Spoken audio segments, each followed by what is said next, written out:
Alhamdulillahirabbil alamin. Nahmaduhu wa nasta'inuhu wa nastaghfiruh wa na'udzu billahi min shururi anfusina wa min sayyiati a'malina. May yahdihillahu fala mudilla lahu wa may yudlil fala hadiya lahu. Asyhadu an la ilaha illallah wa asyhadu anna Muhammadan 'abduhu wa rasuluhu la nabiyya ba'dahu. Allahumma shalli 'ala sayyidina Muhammad wa 'ala alihi wa sahbihi wa barik wa sallim ajma'in.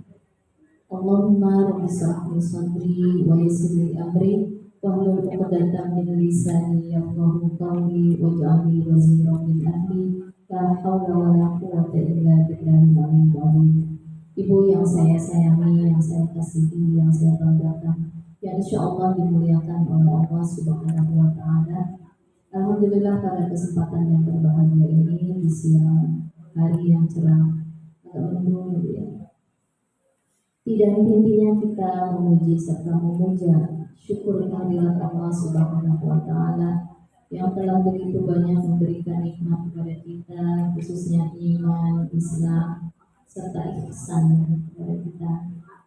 Sehingga kita bisa berkumpul di tempat yang berkah ini dengan orang-orang yang baik, dengan orang-orang yang saleh, di tempat yang mulia, di mushola An-Mubarak. Oleh karena itu mari kita memuji Allah dengan ucapan Alhamdulillahilladzi bi ni'matihi tatimmus shalawat, teriring salam semoga tercurahkan kepada baginda kita Habibina wa Nabiyana Muhammad sallallahu alaihi wasallam. Ibu yang dirahmati oleh Allah Subhanahu wa taala, saya melihat hari ini, siang ini sebagai saksi, dan semoga Allah dan Rasulnya menjadi saksi buat ibu semua. Ibu sudah mempraktekkan ayat wasari'u ila magfiratin mir rabbikum, berlomba-lomba di dalam kebaikan. Dalam waktu 2 jam setengah terkumpul membantu saudara kita, tetangga kita, sehingga terkumpul 3 juta lebih yang tadi. Yang berarti alhamdulillahirabbil alamin. Ini sudah membuktikan bahwa ibu mempraktikkan ayat wasai, berlomba, cepet-cepetan, nggak nunggu ntar sore kali aja udah cukup, ntar besok lah, enggak, selesai. Saya di situ langsung bersyukur kepada Allah, ya Allah, Engkau beri kemampuan ilmu, kemudian dengan kemampuan tadi bukan hanya setakat ilmu, tapi menjadi nur, cahaya di hati ibu semua. Apa aplikasinya? Kita sudah belajar syariah, itu kata Allah bukan setakar pengetahuan. Aku akan uji pengetahuan itu nanti. Biasanya orang kalau udah belajar ada ujiannya. Ternyata alhamdulillah ibu sudah sukses lulus diuji oleh Allah. Insya Allah derajat kita naik kelas. Kata Rasulullah, mana khusus sedekah minal mal, tidak ada yang berkurang ketika kita bersedekah dari harta kita. Ibu ada yang ngeluarin 100, 50, 20, 200, 300, tidak ada yang berkurang kata Allah. Aku akan ganti, habis ini ibu bisa berkurban. Saya yakin. Kurbannya sesuai kemampuan. Tapi insya Allah ada keinginan berlomba di dalam kebaikan. Apa kata Allah ketika seseorang menginginkan kebaikan? Wallahu fi 'aunil 'abdi. Allah itu senantiasa itu bukan sekali-kali, kadang dibantu, kadang enggak. Senantiasa itu artinya sering, terus menerus. Wallahu fi 'aunil 'abdi. Kalau orang itu selalu, Allah itu akan senantiasa menolong seorang hamba. Maka al-'abdu fi 'auni akhihi. Selama orang itu mau menolong saudaranya. Bila saya kan gak kenal sama dia. Bila dia bukan warga saya, itu bukan hamba Allah. Kalau mengatakan dia bukan warga saya, dia bukan sahabat saya, dia bukan tetangga saya, dia bukan jamaah saya, itu bukan hamba Allah. Hamba itu abid. Abid itu tidak membedakan ras dan warna maupun kulit maupun daerah. Selama dia makhluk Allah, mau Islam maupun non-Muslim, kita terapkan sifat Rahman dan Rahim di dalam kehidupan. Saya berterima kasih kepada Allah ketika saya sudah mengisi kajian Rahman Rahim, Ibu terapkan pada hari ini. Saya tersentuh sekali, saya terenyuh sekali. Gak sia-sia kita belajar Asmaul. Ibu tidak kenal siapa yang kita tolong, saya pun gak kenal. Tapi kita sudah menerapkan Rahman Rahim. Jadi ibu dimanapun berada jangan melihat. Tapi Masya Allah, masih sama juga. Inilah orang-orang yang dibanggakan oleh Allah. Kita bersyukur kepada Allah ya Bu ya. Itu motivasi saya pada siang hari ini. Di awal pembukaan kita akan membahas sifat Al-Wahhab. Ibu bangga ya, jadi kebanggaan Allah.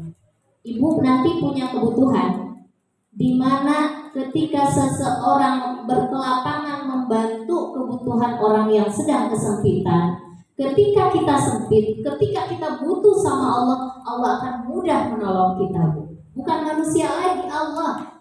Tanpa terucap kata-kata minta tolong ke orang, nanti akan datang pertolongan itu. Yakin saja, Bu. Di sini pelajaran harus yakin. Karena kalau nggak yakin, sebanyak apapun pengetahuan kita, sehebat apapun ilmu kita, itu nggak bakalan masuk ke dalam kolbu kita, nggak bakalan bermakna, nggak jadi apa-apa gitu ilmu itu. Tapi dengan keyakinan, walaupun sedikit, itu akan jadi bermakna. Oh iya, udah dibuktikan. Alhamdulillah, saya yakin. Begitu Bu.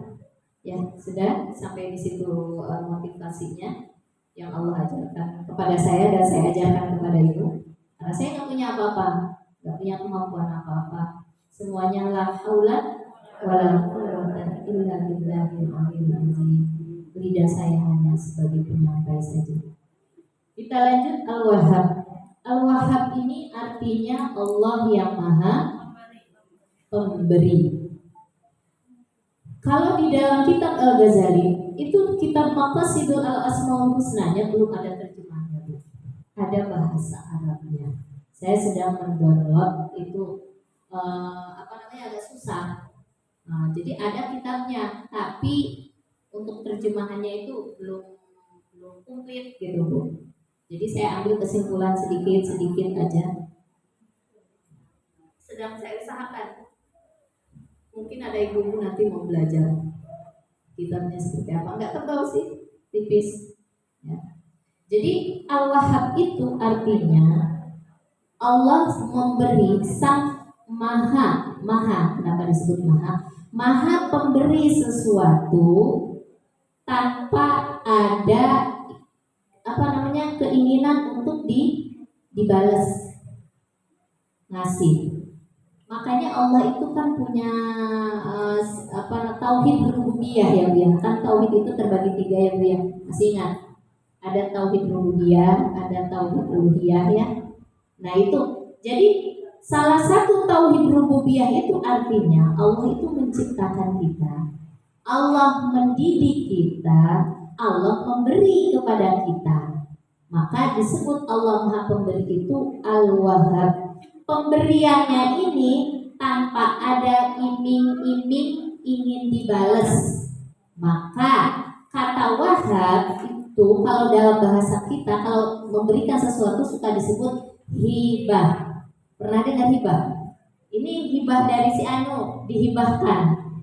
Ada rumah hibah dari Anu. Atau ketika seorang tua punya anak angkat, saya hibahkan dibuat anak angkat saya, takutnya nggak kebagian nanti kalau saya sudah meninggal. Atau saya hibahkan untuk musola, untuk pendidikan.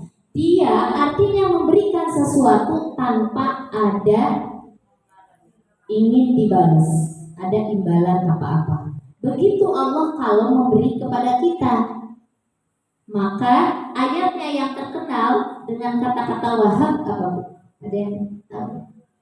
Kita suka berdoa. Wahab lana min ladunka rahmah innaka antal wahhab. Allah yang memberikan karunia, pemberian dari sisi Allah, yaitu apa? Rahmat. Di sini rahmat kan? Min ladunka rahmah. Rahmat. Nanti kita akan bahas rahmat itu apa. Innaka antal wahhab. Sesungguhnya engkau adalah zat yang maha pemberi rahmat. Ketika Allah memberikan sesuatu kepada kita yang berharga, Bu, kehidupan, dan dikasih nafas, bisa jalan ke sini, bisa berbicara, bisa melihat semua yang ada di dalam diri kita, ini luar biasa nikmat. Kemudian kita diberikan kemampuan nikmat iman, Islam, ihsan. Apakah Allah menginginkan sesuatu dari kita? Karena kita dikasih ilmu, apakah Allah menginginkan dengan kepintaran itu kita menjadi lebih taat kepada Allah? Kita menghindari maksiat kepada Allah. Allah tuh nggak pengen begitu. Allah tidak menginginkan, wah kalau kalian taat sama aku, kan kalian udah dikasih nikmat nih, berarti kemuliaanku akan naik. Kalau kalian rajin sholat, rajin puasa, rajin sedekah, berarti kehebatanku akan makin banyak, makin hebat. Kan aku yang nyuruh kamu, kan aku yang ngasih kemampuan kepada kamu, kan aku yang ngasih rezeki kepada kamu. Allah tidak menginginkan itu, Bu. Jadi ketika kita taat kepada Allah, itu tidak bertambah kemuliaannya Allah. Ketika kita maksiat kepada Allah, udah Allah kasih ini, kasih itu, tapi kita tetap maksiat. Kadang-kadang sholat pun ditinggalkan, apalagi ikut pengajian. Apakah kemuliaan Allah itu berkurang, Bu, dengan sifat Al-Wahhab ini?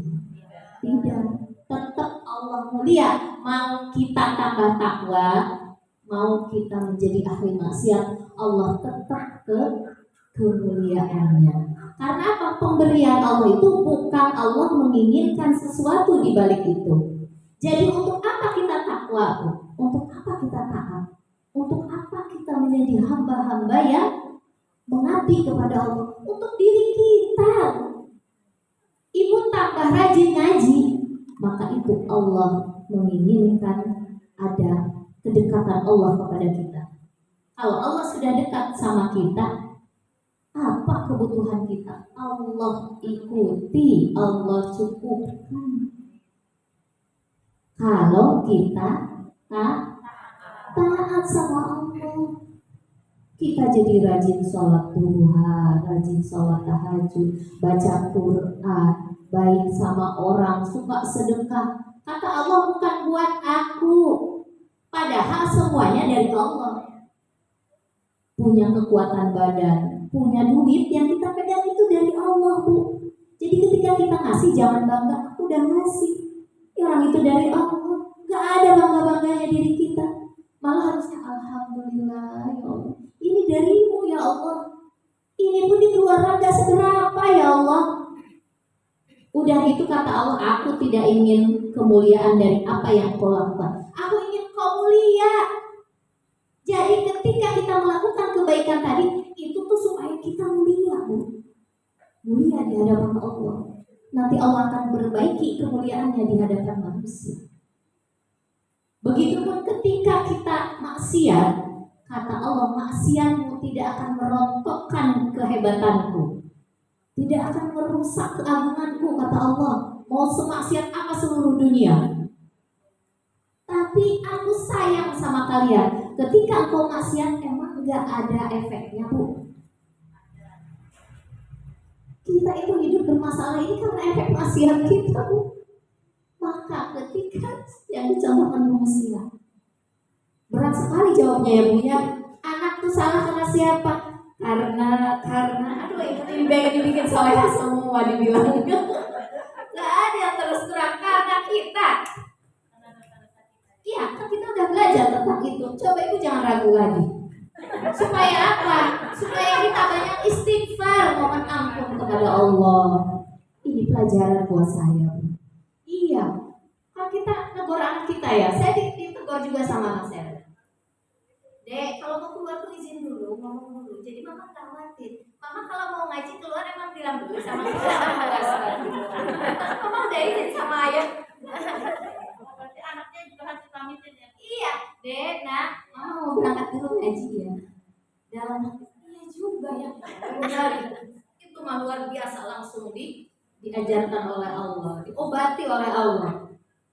Nyelekit juga sih kalau ini anak. Dalam hati, iya emang benar.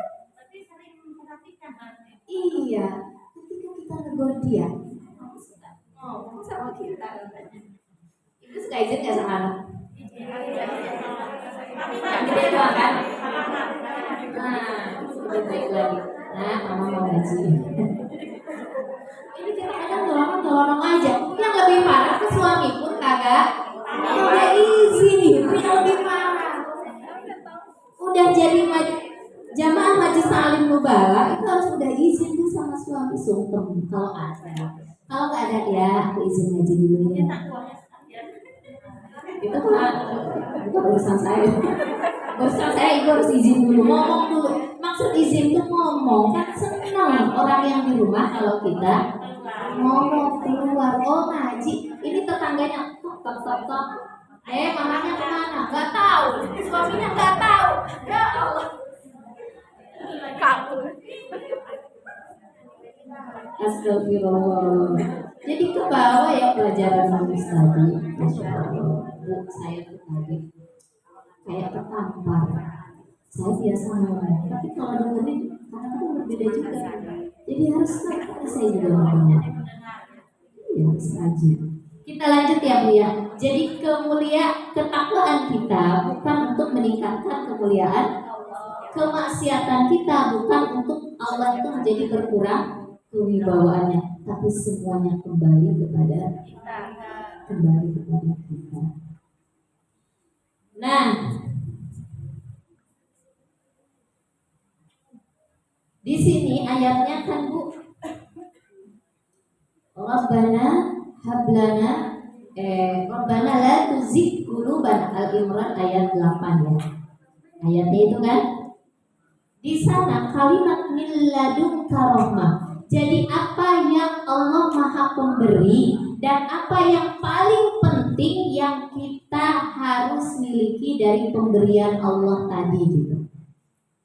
Apa yang penting sekali yang kita minta kepada Allah dari doa min ladunka rahmah, dari sifat Al-Wahhab ini, yaitu rahmat. Rahmat itu menurut para ulama ada 6 macam. Yang pertama, usulul imani wa tauhid wal ma'rifati bil qalbi.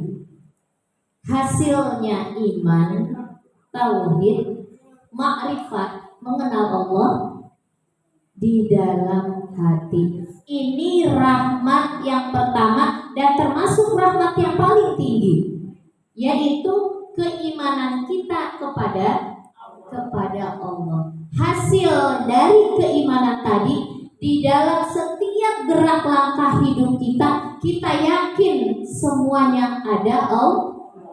Punya rizki saya beda-beda, rizki yang Allah aturkan. Saya yakin Allah tidak akan menyengsarakan hidup saya. Coba ibu begitu. Nih lagi dapat duit sedikit. Saya yakin Allah tidak akan menyiksa saya. Saya yakin Allah tidak akan menyengsarakan saya. Saya yakin Allah tidak akan membuat hidup saya susah. Coba ibu begitu. Emang Allah nggak dengar bu? Allah dengar. Oh ini orang tuh optimisnya luar biasa sama saya. Aku nih yang maha kaya. Aku nih yang maha gagah. Aku yang maha mencukupkan kamu. Aku akan cukupkan kamu. Coba bu digituin orang kaya senang nggak? Nih ada orang kaya nih. Bapak ini saya yakin hidup saya itu pasti ditolong sama bapak karena bapak orangnya begini orangnya. Itu yang orang kaya senang nggak? Senang. Banget. Pak, yang tadinya dikeluarin yang hijau-hijau jadi merah semua. Begitu sama Allah bu. Nah hasil dari orang yang yakin tauhid kepada Allah, anak lagi bikin masalah. Saya yakin Allah tidak akan membuat hidupku sengsara sedih gara-gara anak. Insya Allah anakku nanti suatu hari lah gitu punya optimis yang tinggi sama Allah. Sekarang lagi begitu, ini ujian buat aku. Jangan-jangan aku ini punya salah, punya dosa. Kalaupun kayaknya saya tidak punya salah, tidak punya dosa, Allah ingin mengangkat, meninggikan derajat saya. Tadi ingin membuang dosa, istighfar, taubat. Tetap saya harus istighfar, harus taubat, harus koreksi diri saya sendiri. Nah itu artinya tauhid, Bu. Orang yang mendapatkan sifat-sifat yakin kepada Allah seperti ini, berarti orang itu mendapatkan rahmat dari Allah. Sesuai dengan ayat yang tadi kita minta kepada Allah. Ya Allah, berikan di sisi rahmat ya Allah. Salah satu rahmatnya adalah yakin sama Allah. Kalau lagi sakit, ya Allah, saya yakin sakit ini bukan suatu keburukan buat saya, bukan suatu kenistaan buat saya, tapi mungkin karena dosaku banyak, Allah ingin mengangkat sakit ini sebagai penggugur dosa. Satu, ya. Kalau dapat musibah sakit, mungkin sebagai penggugur. Yang kedua, pengangkat. Yang ketiga, Allah sayang. Allah sayang. Nanti kita itu, amal-amal kita itu nanti kita tuh seperti nabung, ya Bu. Nabung. Jadi tidak ada yang buruk ketika kita dikasih ujian dan cobaan oleh Allah. Itu tandanya orang makrifat kepada Allah. Segala sesuatu itu semuanya illa biidznillah, kecuali atas izin, mau yang buruk mau yang baik. Jadi kalau begitu tidak ada yang harus dikeluhkan. Betul ya Bu? Ini orang sudah Masya Allah. Ini berarti hasil dari dia tauhid, yakin kepada. Yang kedua, orang yang mendapatkan rahmat Allah itu yang harus kita minta pada Allah, husuli nurut ta'ati wal ibadati bil hawarij. Hasil ketaatan dan ibadah pada anggota-anggota badan kita. Pada anggota badan kita itu adalah salah satu orang yang mendapatkan rahmat Allah. Dia taat menjalankan perintah Allah, sholatnya dia kerjakan, sunnahnya dia lakukan, baca Qur'annya tidak pernah ketinggalan sehari semalam, ikut pengajiannya dia pun istiqomah terus-terusan, tidak ada istilah capek dulu deh, nanti ngaji lagi bulan depan, ini dulu, enggak. Dia istiqomah. Kemudian dia berinfak, bersedekah terus-terusan, enggak bilang begini, kemarin itu aku udah infak sekian, sekarang sedikit aja, sekarang enggak usah dulu, atau kan mau kurban, kumpulin aja, enggak usah sedekah dulu. Kalau ingin ibu dimudahkan kurban nanti sebulan ke depan, coba ibu rajin bersedekah dari mulai sekarang. Nanti itu pada waktunya mudah. Kurban kan gak sedikit ya Bu ya, bagi yang berniat kurban. Coba deh, yakin, praktekkan ini. Berarti tanda orang yang mendapatkan rahmat Allah itu dalam ketaatannya kepada Allah, ada praktek ibadahnya, kelihatan gitu Bu. Biasanya orang itu mungkin seminggu sekali baca Quran. Kok aku alhamdulillah tiap hari sekarang baca Quran. Biasanya tahajud itu ya seminggu paling sekali atau 2 kali. Kok sekarang hampir tiap, berarti orang ini mendapatkan rahmat Allah. Itu dari segi ketaatan, ibadah. Kemudian ketika seseorang kok rajin beribadah ya Bu ya, rajin menuntut ilmu ya.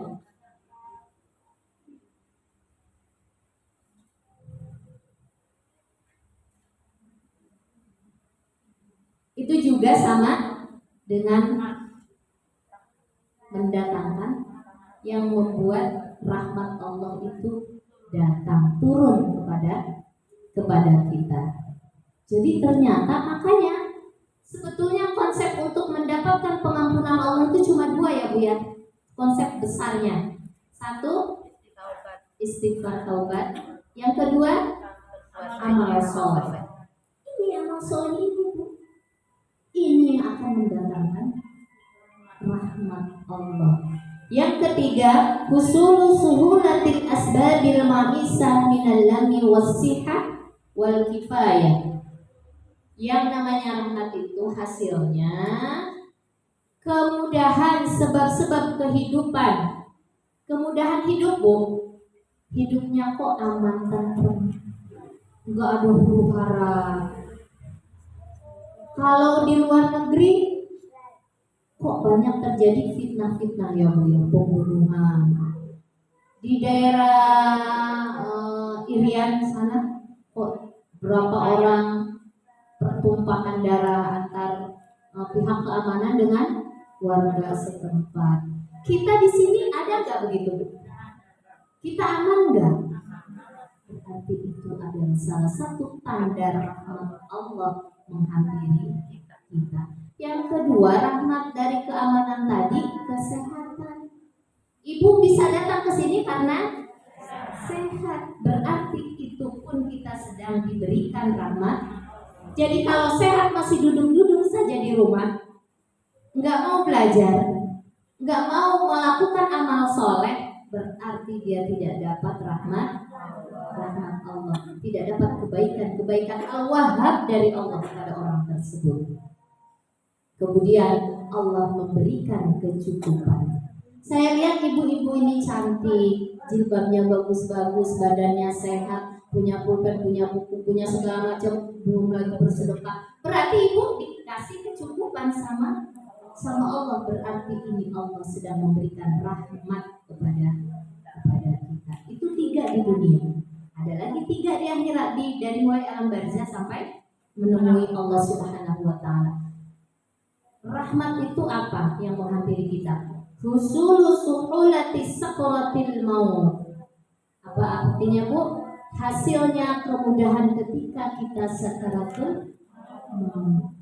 Karena sakaratul maut itu sesuatu yang sangat mengerikan dan menyakitkan. Jadi kalau orang muda ketika sakaratul mautnya, dia habis sakit ataupun nggak sakit gitu, udah ikut pengajian, pulang-pulang kok pusing, lelah, astagfirullahaladzim, tiba-tiba leles aja gitu. Ibu mau begitu nggak? Saya cuma nanya mau begitu, bukan berarti ibu pulang dari sini begitu, enggak. Jangan dipraktekin dulu. Masih banyak yang harus diselesaikan. Saya pengennya habis ngisi pengajian, kemudian ambil air wudhu, sholat, kemudian dalam keadaan sujud, contohnya ya Bu, yang pengennya begitu ya Bu ya. Dalam keadaan sujud, Allah ridho sama kita, Allah sayang sama kita, diterima amal ibadah kita. Mudah sakaratul mautnya husnul. Siapa yang nggak mau? Semuanya mau. Dicatat nanti Bu sama malaikat. Tapi Allah panjangkan dulu umurku, nanti akhirnya begitu, amin. Gitu. Ya, sama Allah dicatat insya Allah. Ya.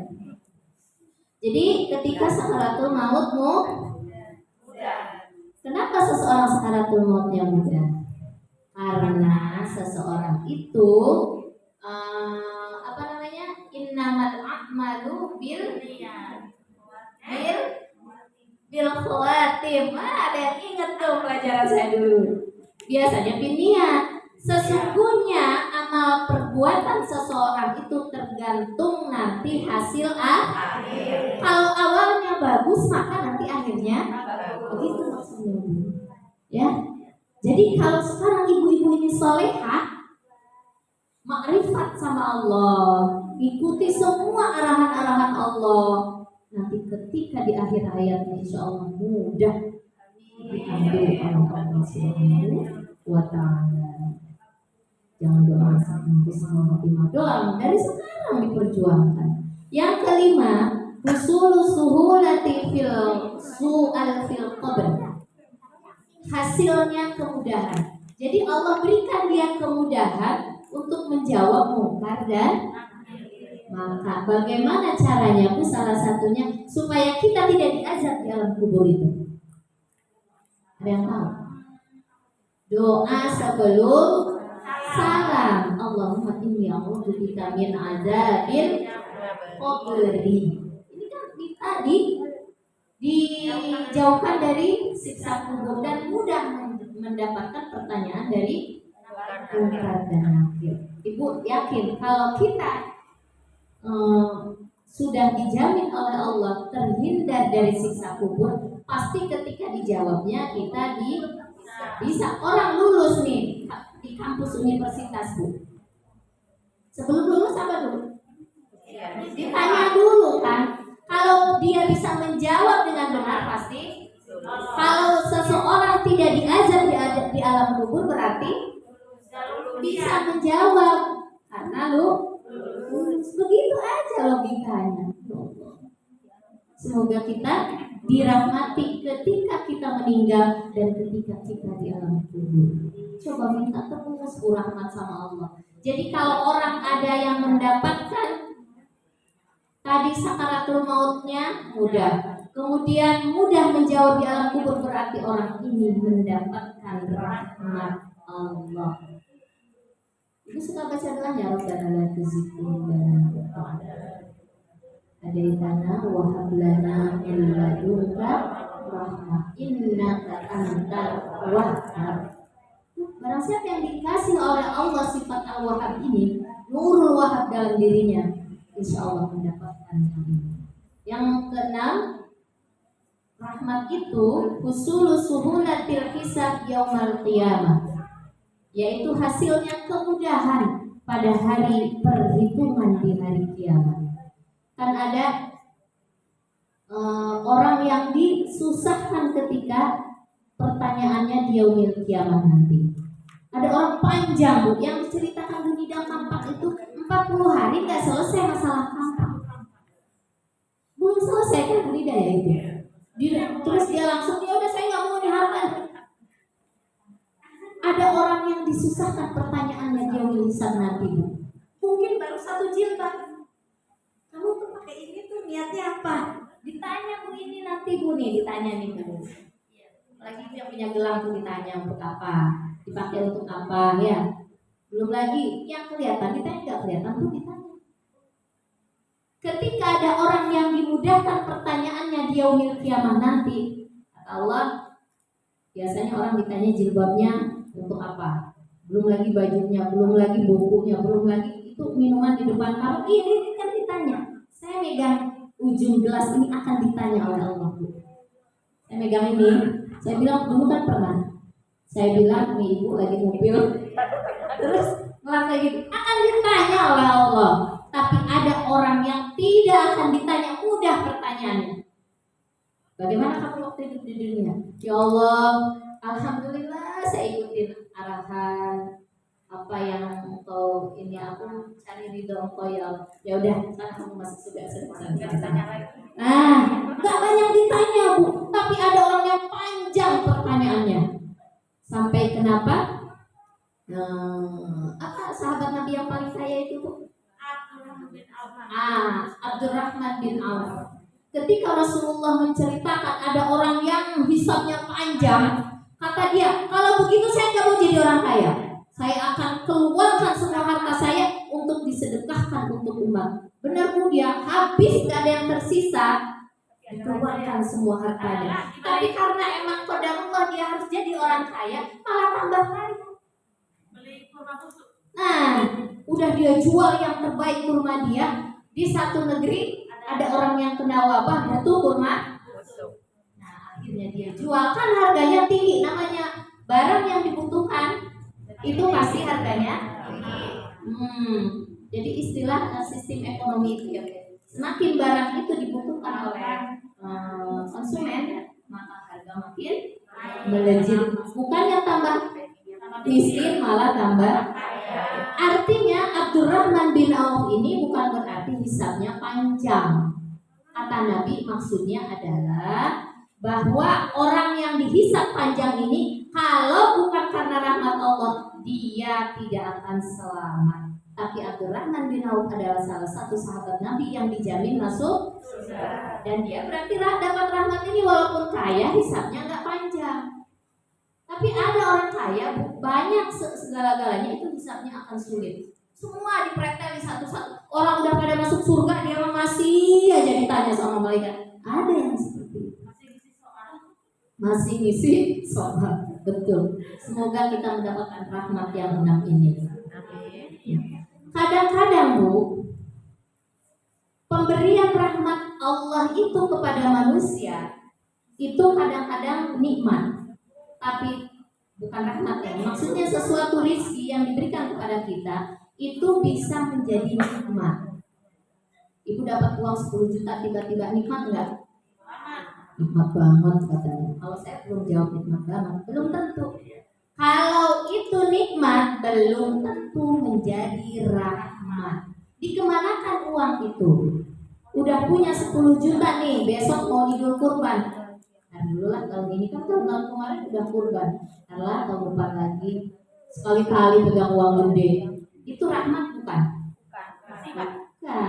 Bisa jadi azab. 10 juta loh. Berapa sih kurban?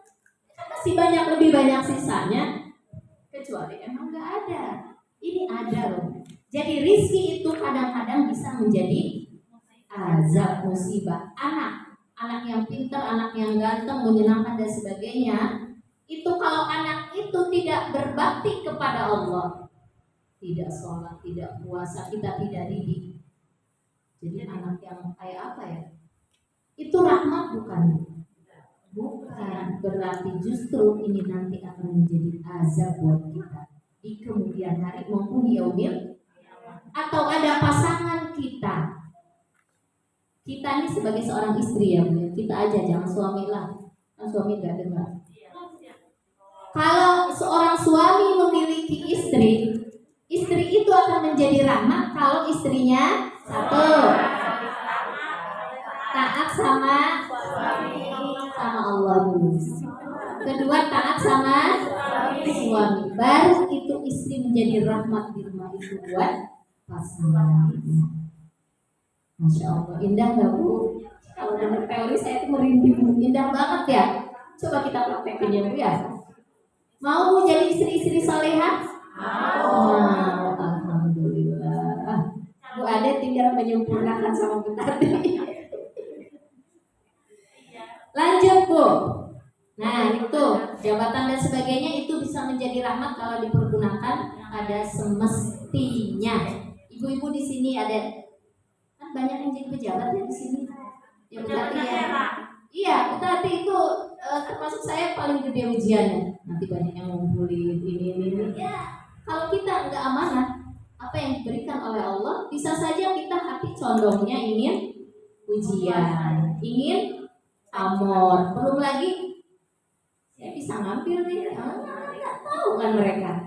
Ini kalau jabatan ini yang kita pegang tidak menjadi rahmat buat kita, yaitu berkhianat kita. Jangan lihat itu pejabat kayak gitu. Nggak usah, lihat diri kita aja. Kita ini amanah enggak diberikan kepercayaan oleh Allah. Di sekuk yang terkecil ini di majisan, amanah enggak? Kalau amanah berarti rahmat sedang mendatangi kita sedang menghampiri kita. Ya Allah, alhamdulillah aku. Nah gitu. Jadi makin kuat keberagaman kita. Bermakna apa yang sudah diberikan amanah oleh Allah kepada kita. Kenapa? Alhamdulillah rahmat menghampiri saya. Kalau ibu jadi ibu rumah tangga, amanah oleh suami diberikan amanah untuk ngurus anak, ngarahin anak, mendidik anak. Ini mah, biarin aja udah sekolah ini, udah ke TPA ini, males deh capek. Jangan begitu, berarti nggak amanah kalau nggak. Tetap harus dididik anak kita. Kemudian, saking pentingnya rahmat ini harus diminta. Dengan cara apa supaya rahmat ini, menarik rahmat ini? Ada ulama mengatakan ada 4 macam. Yang pertama, supaya rahmat ini mendatangi kita. Kalau tadi kan macam-macam rahmat, ya Bu ya. Supaya mendatangi kita, gimana nih rahmat itu supaya datang? Yang pertama, banyak berdoa. Khususnya doanya, Rabbana la tuzigh qulubana ba'da idh hadaitana wa hab lana min ladunka rahmah innaka antal wahhab setiap habis sholat.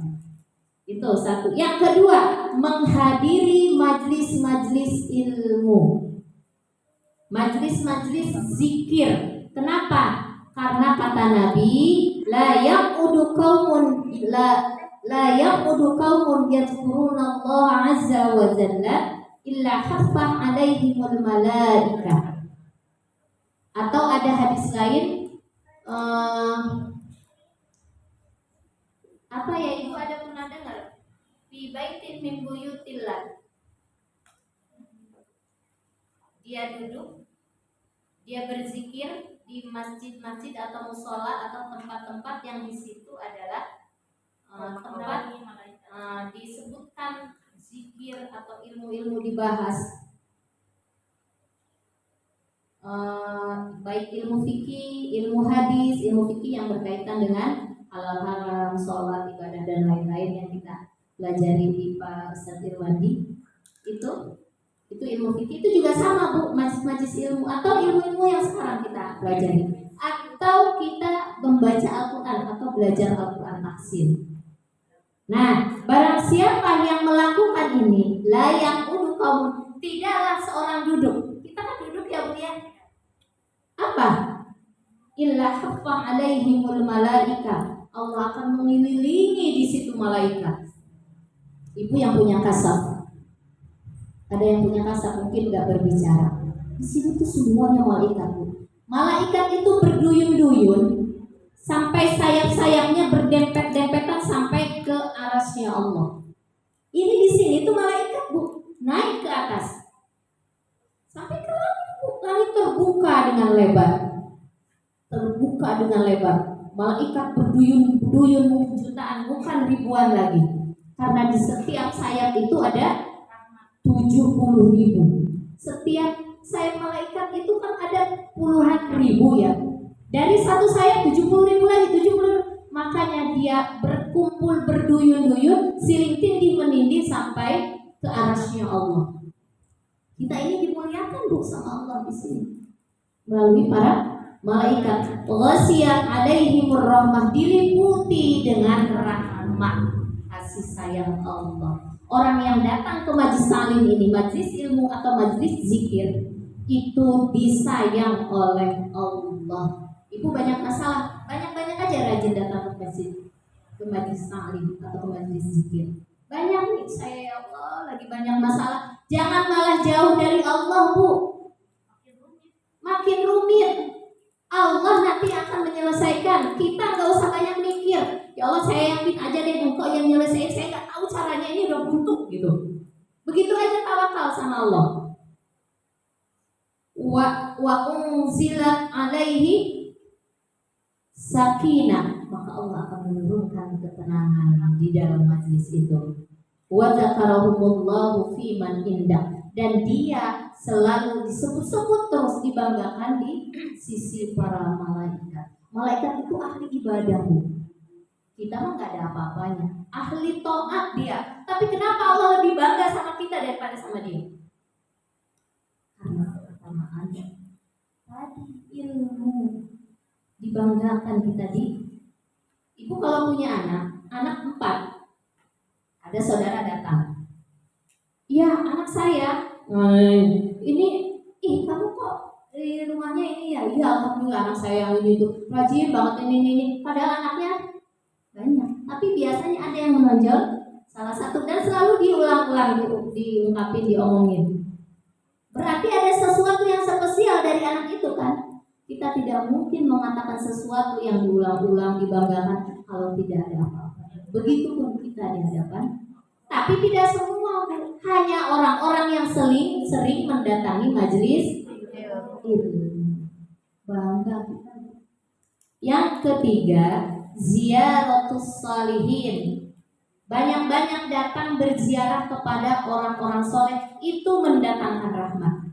Orang soleh itu baik yang hidup maupun yang mati. Ibu punya guru-guru, sering datang ke mereka yang hidup. Karena dia al-ulama'u warasatul anbiya, ulama itu orang yang berilmu, yang alim, itu adalah pewaris para nabi. Semakin banyak kita sering datang kepada para guru-guru kita, maka itu mendatangkan rahmat Allah. Atau sama yang sudah meninggal, maka sering ada orang ziarah ya, oh makam ini, makam itu, tapi dia kadang-kadang lupa agak ziarah tuh yang dekat, yang jauh aja didatengin. Kita yang dekat dulu lah Bu ya, yang jauh belum modal. Terus orang-orang hidup yang lebih penting lagi, yang mati diziarahin nggak berhenti, habis uang jutaan segala macam, tapi yang hidup nggak didatengin, salah. Yang hidup dulu, karena yang hidup itu lebih bermanfaat. Kenapa? Orang hidup ketika kita datang mendatangkan rahmat. Ibu ketika punya masalah pun orang hidup tersebut, orang saleh itu bisa menyelesaikan masalah. Hal yang meninggal itu mendatangkan rahmat, kasih sayang Allah. Tapi yang hidup lebih dari itu. Kita banyak masalah, ada apa itu bisa dibantu, bagaimana cara solusinya. Nah itu, maka kalau di dalam doa-doa itu suka ila hadratin Nabi Mustafa disebutkan nabi, para nabi disebutkan, sahabat disebutkan, keluarga zuriyah nabi disebutkan, anak-anak nabi. Itu untuk apa kita menyebutkan ketika kita berdoa? Supaya mendatangkan rahmat. Kita sebutkan para wali, ila hadrati Abdul Qadir Jailani, kan suka menyebut begitu. Itu untuk apa? Supaya rahmat Allah datang kepada kita. Jadi nggak setakat kata-kata, kok cuma dia doang disebut, ya kalau semuanya yang nggak, waktunya nggak cukup. Udah perwakilan saja gitu kan. Tapi maksud kita ya semua para wali-wali Allah gitu. Yang keempat, yang mendatangkan rahmat Allah adalah iktikaf di masjid. Ibu yang rajin datang ke masjid, kalau habis sholat ya sebentar gitu, zikir dulu apa dulu. Atau iktikaf itu kan tidak perlu harus selalu sholat juga. Duduk ibu zikir, duduk aja. Saya mau duduk aja. Kadang kalau kita lagi nengok santri ya, Bu saya kan. Kalau nengok anak saya duduk di masjid, saya zikir aja, ya Allah. Terus ya Allah saya titipkan anak saya ya Allah gitu. Pokoknya doa gitu. Boleh itu iktikaf, itu mendatangkan rahmat Allah. Jadi kenapa? Karena kata Nabi, barang siapa yang berwudu di rumahnya, man tawaddo'a fi baitihi. Ini ajarkan kepada suami kita atau anak kita. Kalau waktu sholat itu coba ke masjid dan kemudian duduk dulu, zikir dulu, itu mendatangkan rahmat buat keluarga kita gitu. Kemudian fa'asana wudu'a, dan dia memperbagus wudunya. Jadi bukan ngasal cocok gitu. Dia niat terus bagus wudunya, kata Nabi, suma'atal masjid, kemudian dia datang ke masjid, fahuwa zairullah, maka dia menjadi tamu Allah. Biasanya Bu, kalau tamu kita, kalau mau ada tamu dipersiapkan nggak segala macamnya?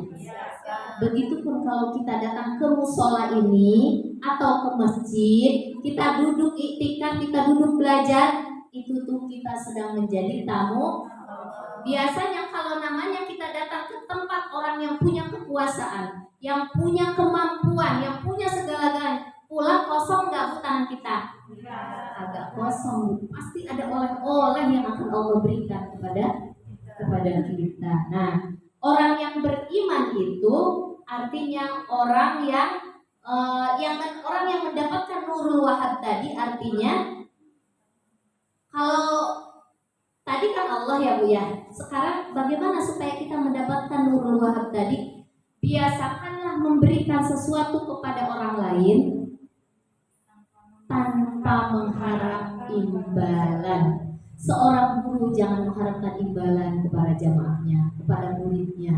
Saya niat mengajar ini karena Allah. Saya bersedekah membantu Ibu Fitri karena Allah. Insya Allah mendapatkan nurul.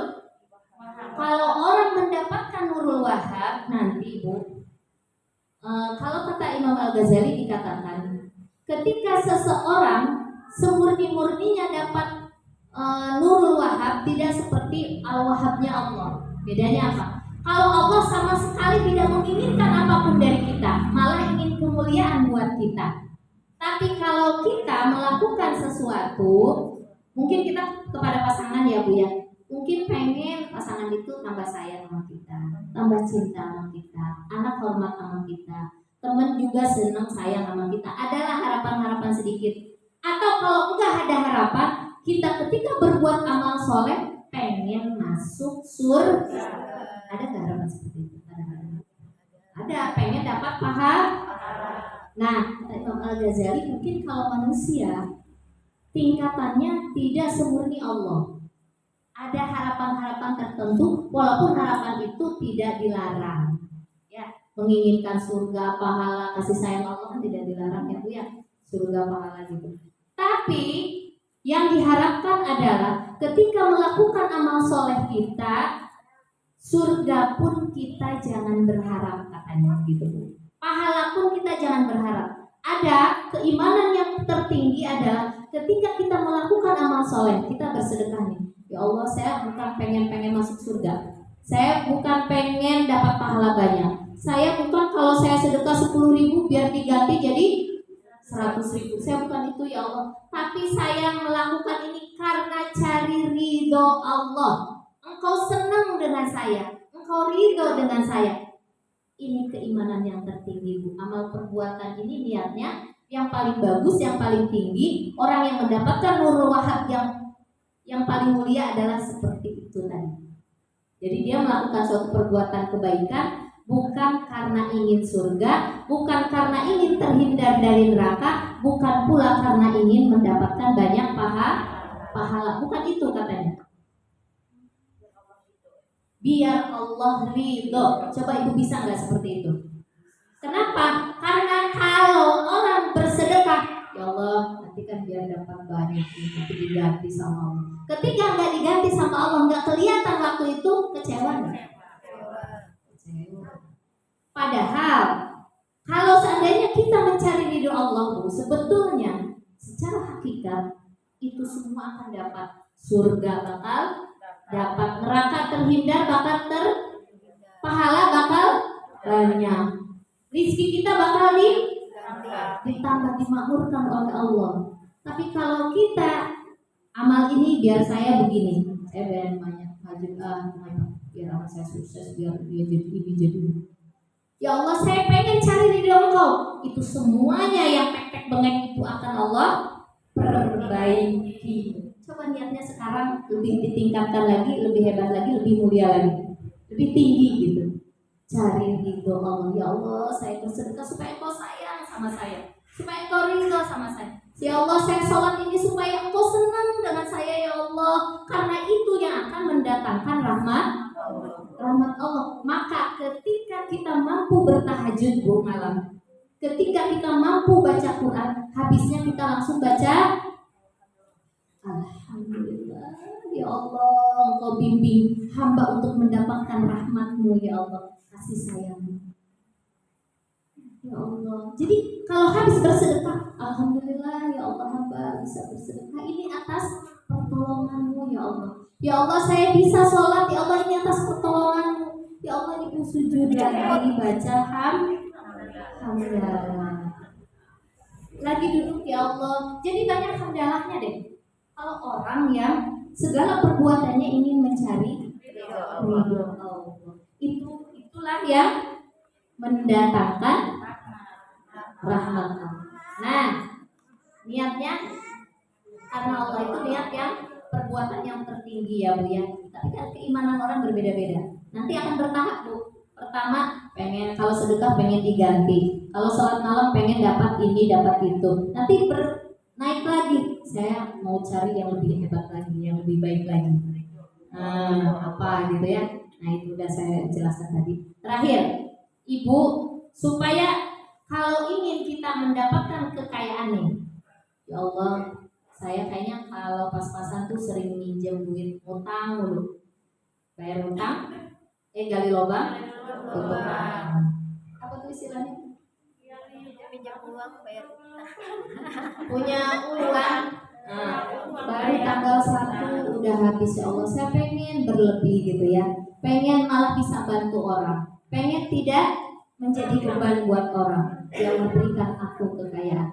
Ibu baca Ya Wahhab di di setiap habis sholat duha di rakaat terakhir baca 14 kali. Kan kita di rakaat terakhir baca subhana rabbiyal a'la wa bihamdihi, kemudian baca ya wahhab ya wahhab ya wahhab ya wahhab ya wahhab ya wahhab ya wahhab ya wahhab ya wahhab ya wahhab ya wahhab ya wahhab ya wahhab. Dan baru duduk at-tahiyatul barakatus shalawatu. Jangan sekali-kali doang dibacanya. Setiap habis sholat duha. Ini sudah dibuktikan oleh banyak para ulama, bukan 1-2 ulama, tapi harus continue terus-terusan. Saya ingin melihat nih Majelis Ta'lim An-Nubalagh bertambah ini enggak nih? Kenaikan finansialnya. Ibu harus yakin, coba dipraktekkan Ibu ya.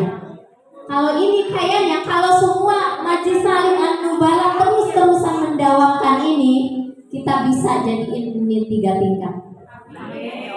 Saya yakin benar. Sujud terakhir sholat duha, sujud terakhir baca 14 kali. Ya Wahhab, ya Wahhab, ya Wahhab. Kalau kita sholat duha ini kan 2 rakaat. Yang terakhir aja. Keempat itu. Iya. Mau yang ke-8-nya boleh, mau yang ke-10-nya boleh. Pokoknya yang terakhirnya. Baca ya Wah. Nanti sebulan lagi ibu yang sudah continue konsultasi dengan saya. Benar. Kalau itu tidak terjadi, tapi harus yakin sama Allah ya Bu ya. Minimal kita diberikan kecukupan perasaan cukup Bu. Kayaknya aku nggak kekurangan deh sekarang perasaan. Padahal duitnya segitu-gitu juga. Minimal itu. Tapi itu yang kita kejar tadi. Ya Bu ya. Nah, yang kedua, supaya tidak ikut aliran sesat, kita bisa terhindar dari kesesatan aliran-aliran sekarang kan banyak ya Bu ya. Aliran sesat. Maka baca doa Rabbana la tuzigh qulubana sampai selesai itu tadi setiap habis sholat fardu 7 kali kata para ulama. Baca Rabbana la tuzigh qulubana ba'da idh hadaitana wa hab lana min ladunka rahmah innaka antal wahhab. Insyaallah kita, kalau kita khawatir dengan anak kita, insyaallah anak kita pun terhindar dari aliran sesat. Disesatkan oleh temannya atau oleh guru-gurunya atau oleh lingkungannya. Ibu yang merasa lingkungannya buruk, sering-sering baca ini. Ya Allah, jangan kau simpangkan, jangan kau sesatkan hati kami, saya, anak-anak, keturunan-keturunan kami. Ba'da idh hadaitana, setelah engkau karuniakan petunjuk. Wahab lana, dan karuniakan kepada kami min ladunka dari sisimu rahmah, rahmah yang ada. Innaka antal wahhab. Baca Bu ya. Ini sering-sering 7 kali setiap habis sholat fardu. Ya sambil nyender Rabbana la tuzigh qulubana ba'da idh hadaitana. Kan kita khawatir ya Bu ya, anak-anak sekarang ya Bu ya. Pergaulan. Kan Ibu tadi bilang yang salah itu bukan saya Bu, yang mau disalahin. Baca ini Bu, insya Allah anak kita terhindar dari yang menyesatkan tadi. Semoga ibu-ibu yang hadir pada saat ini, keluarga kita semuanya mendapatkan nurul wahab. Ya, jadi sekarang kalau berbuat sesuatu amal soleh kepada orang lain, memberi dan sebagainya, jangan berharap diganti imbalan. Kalau dikasih, kata Umar bin Khattab, boleh diterima. Jika kalian diberikan sesuatu oleh orang lain, silahkan terima, tapi jangan berharap di dalam hati. Kalau orang sudah sampai kepada nurul wahab, insya Allah dia tidak akan terkena selalu ingin mendapatkan imbauan dari orang lain. Ibu, dari saya cukup sekian saja untuk kajian al-wahabnya ini. Sebelum saya tutup, kemarin hari Selasa Rabu saya mengumumkan insya Allah Majelis Ta'lim An-Nubalagh mau mengadakan pemotongan hewan kurban, tapi pemotongannya itu di Bogor karena itulah yang termudah buat saya. Jadi bisa untuk mukorobinnya bagian dari ibu-ibu bisa kita bawa yang mau. Kalau yang nggak mau nanti kita akan alokasikan di majlis taklim ini untuk siapa terserah. Atau emang mau diambil nggak apa-apa, emang itu hak ibu. Kemudian rencana kita itu kalau yang berkurbannya banyak, insya Allah satu majlis taklim kita akan kebagian. Jadi ibu bisa berkurban untuk membantu di daerah pelosok pertama, kemudian juga ibu bisa membantu untuk bersedekah dengan sahabat-sahabat teman-teman kita di majelis taklim. Insya Allah Bu, orang yang berbuat bersedekah apalagi ini berkurban untuk mendekatkan diri kepada Allah, tidak ada yang berkurang hartanya. Oh Bu bilang saya punya sekian, padahal saya mau bayar motor nih, gitu. Rencananya pengen ini. Nanti kalau udah ini nggak ada yang berkurang Bu. Insya Allah setelah kita berkurban, Allah akan ganti. Tidak ada yang namanya orang bersedekah berkurang. Ibu mau berkurbannya saya tidak mengharuskan harus di sini, enggak, di mana aja. Cuma artinya memberikan motivasi kepada ibu yang mau berkurban.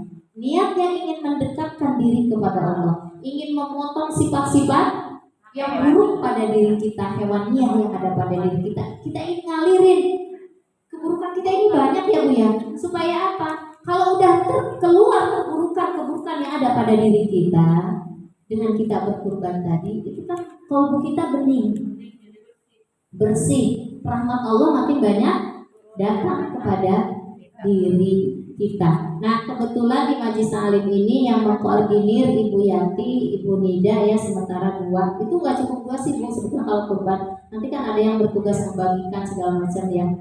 Kalau Ibu tadi rencananya berapa sih? Kalau nggak salah 2.800.000 Bu. Itu bagi yang mau berkurban per jiwa atau mewakili keluarga. Tapi kalau ibu yang nggak mampu gimana Bu Bila? Saya juga pengen berkurban. Ibu silahkan kita membuka donasi berkurban, donasi infak sedekah. Nanti kita akan kumpulkan menjadi sesuai pendapatannya. Kalau dapatnya 1 kambing, kita pakai beli kambing. Atau kita mau gabung dengan dapat nih bisa untuk ikut gabung dengan 1 ekor sapi contohnya atau kerbau gitu ya Bu ya. Berapa? Dapat 2,8 juta dari keseluruhan jamaah atau dapat 5 juta dari keseluruhan jamaah yang tidak bisa berkurban secara mandiri. Bisanya berjamaah, patungan kayak di sekolah ya. Nah itu boleh Bu. Ibu silahkan daftar ke Bu Yanti, ke Bu Nida. Nanti yang sudah berkurban atau sudah berinfak, yang berkurban aja dulu ya, itu pakai kwitansi Bu. Minta kwitansinya nanti Bu Lucy yang menyediakan kasih ke Bu Nida atau Bu Yanti, memberikan kasih kwitansinya sebagai tanda bukti uang untuk pembelian hewan kurban atau untuk kurban gitu, atas nama sebutkan di keluarga itu atas nama siapa gitu. Ya, seperti itu Bu. Yang nggak mampu mau 100.000, mau 200.000, mau 500.000, saya bisanya 1 juta, saya bisanya 500, saya bisanya 200. Berikan hak kita untuk Allah yang terbaik Bu.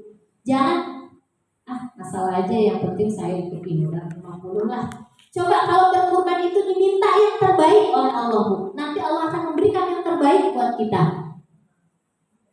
Jangan biasa asal Bu kalau bersedekah itu. Coba deh, itu akan kelihatan keajaiban-keajaiban di situ. Karena ingin dekat sama Allah, orang yang ingin dekat pasti maksimal sedekahnya. Itu aja dari saya, cukup sekian, mudah-mudahan bisa bermanfaat ya Bu ya. Jadi kita ada istilah, ada di sekolah itu apa namanya? Berkurban bareng-bareng tuh kolektif. Nah, ada yang per jiwa, ada yang kolektif. Yang nggak bisa per jiwa maksud saya silakan kolektif ya Bu ya. Mohon maaf bila mana ada sesuatu yang kurang berkenan di hati ibu-ibu semua. Semoga Allah ridho dengan pertemuan kita pada hari ini.